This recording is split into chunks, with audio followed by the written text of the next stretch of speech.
வணக்கம். நான் உங்கள் ஜெயா. இன்றைக்கி நம்ம இந்த வீடியோவில் லெவல்ஸ் ஆஃப் லிங்குவிஸ்டிக்ஸ் அதை பற்றி பார்க்கலாம் வாங்க. வீடியோக்குள்ளே போகிறதுக்கு முன்னாடி இந்த வீடியோவை லைக் பண்ணுங்கள், உங்கள் ஃப்ரெண்ட்ஸோடு ஷேர் பண்ணுங்கள். சப்ஸ்கிரைப் பண்ணாதவங்களாம் ப்ளீஸ் சப்ஸ்கிரைப் பண்ணி சப்போர்ட் பண்ணுங்கள்.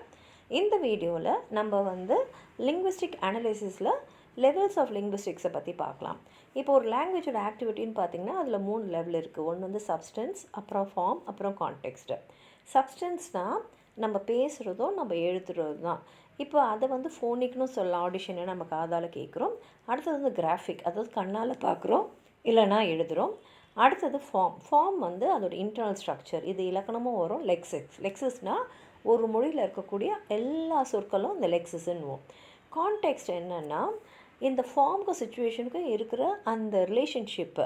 அதாவது நம்ம ஏதோ ஒரு விஷயத்தை பற்றி பேசுகிறோன்னா சம்மந்தமாக நம்ம பேசும்போது அர்த்தமுள்ள வாக்கியங்கள் அமைக்கிறோம் இல்லையா, அதுதான் நம்ம கான்டெக்ஸ்ட்னு சொல்லுவோம். இதை செமண்டிக்ஸ்னு சொல்லுவாங்க. ஏன்னா நம்ம ஏதோ ஒரு வாக்கியத்தை அமைக்கும் போது அது ஏதோ ஒரு விஷயத்தை, ஒரு அர்த்தத்தை நமக்கு கொடுக்குது. அதனால தான் இது கான்டெக்ஸ்ட்ன்றோம்.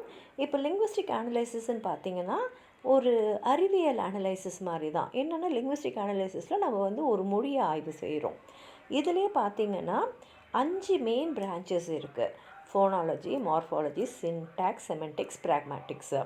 இப்போ இது எல்லாமே ஸ்ட்ரக்சர் ஆஃப் லாங்குவேஜோடு நம்ம இந்த லெவல் ஆஃப் அனலைசிஸும் லெவல் ஆஃப் ஸ்ட்ரக்சரும் கொண்டு வரலாம். எப்படின்னா ஃபோனட்டிக்ஸ் அண்ட் ஃபோனாலஜிக்கோடைய level sound, morphology word formation, syntax sentence formation, செமாண்டிக்ஸ்ன்றது மீனிங்ஸு, டிஸ்கோர்ஸ்ன்றது கனெக்டட் சென்டென்சஸ். அதாவது நீங்களும் நானும் ஒரு டாபிக் பற்றி பேசுகிறோன்னா அப்போ நீங்கள் சொல்கிறதுக்கு ஏற்ற மாதிரி தான் நானும் பேசுவேன். ஏன்னா ஒரு டாப்பிக்கை பற்றி பேசுகிறோம், ஸோ அதில் ஏதோ ஒரு கனெக்ஷன் இருக்கும்.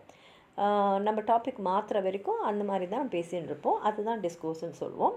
இப்போ இந்த 5 ஸ்ட்ரக்சர்ஸுமே பார்த்திங்கன்னா முழுமையாக ஒன்றுலேருந்து ஒன்று வேறுபட்டிருக்காது. அதுக்குள்ளே ஒரு லிங்க் இருக்கும். அந்த லிங்க்கை பற்றியெல்லாம் நம்ம அடுத்தடுத்து வர வீடியோஸில் பார்க்கலாம். இப்போ இதில் உங்களுக்கு ஏதாவது சொல்லணும்னு நினச்சிங்கன்னா கீழே இருக்கிற கமெண்ட் பாக்ஸில் எழுதுங்க. இந்த வீடியோவை லைக் பண்ணுங்கள், உங்கள் ஃப்ரெண்ட்ஸோடு ஷேர் பண்ணுங்கள். சப்ஸ்கிரைப் பண்ணாதவங்களாம் ப்ளீஸ் சப்ஸ்கிரைப் பண்ணி சப்போர்ட் பண்ணுங்கள். நன்றி.